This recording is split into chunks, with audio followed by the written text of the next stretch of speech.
Welcome to a 360-degree passenger ride video in the Ford Fiesta. Now, if you look over there, you'll see a Ford Edge, which I've just been filming, and a Discovery Sport, which we're filming at the back of. Look, and there's a couple of members of our crew. Right, anyway, let's take this car for a spin. So, this generation of Ford Fiesta has been around for blooming ages now. It's really old. But, you know, it still is the most fun small car to drive, really, in terms of like the cheapo super minis. It's absolutely brilliant. The steering, the seating position, the gear shift, everything about it is just evolving, you know. I love them. I think they're great to drive. I remember going on the launch for this car, God knows, 6 years ago, and I was just blown away by how much fun you could have in something so, well, cheap. I say cheap because this particular version isn't actually all that cheap. It's worth 17 grand, which is more than my Porsche 911 cost me. So the reason this one's so expensive is because it's the ST line. So you've got some sporty bits of trim on it. You've got loads of different suspension. This one's also got the 1 litre 3-cylinder EcoBoost turbo petrol engine. It's the 100 horsepower version, so it's nippy enough, though it's not going to set your pants on fire. But who wants their pants set on fire in a super mini?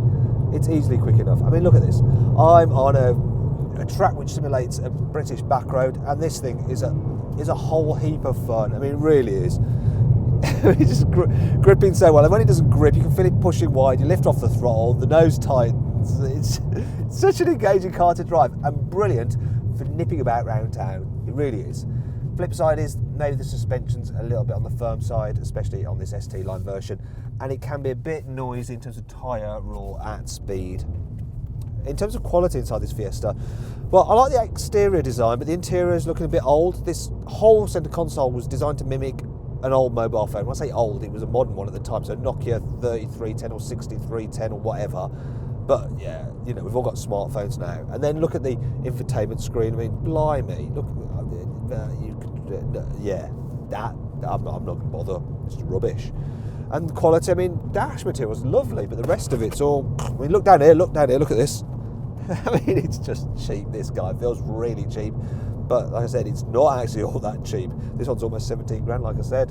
Space in the back of the Fiesta is a bit tight. Vauxhall Corsa is larger. The boot's bigger than the Fiesta, but it's well, they haven't really done anything with the space. There's no clever features. There's no false floor like you can get with the Volkswagen Polo.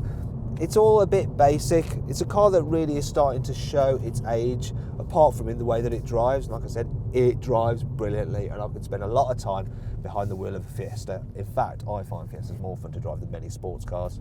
Not as much fun as my 911, but actually not that far off considering. Anyway, I hope you enjoyed this video, and this is Josh here. He'll probably just wait. Yeah, that's what he was about to come and open the door, and then all the angle would change. But yeah, if you want to click up there, you can watch more video content on this car. You know, our full in-depth video review, and of course the detailed practicality and infotainment reviews. Thanks for watching. Right then, Josh, you can come and open the door now if you'd like to, mate. Come on. He's trying not to look at the camera. Look at him. Look, he's looking into the middle distance. A bit like someone who might have been lobotomized. Anyway, that's enough of that.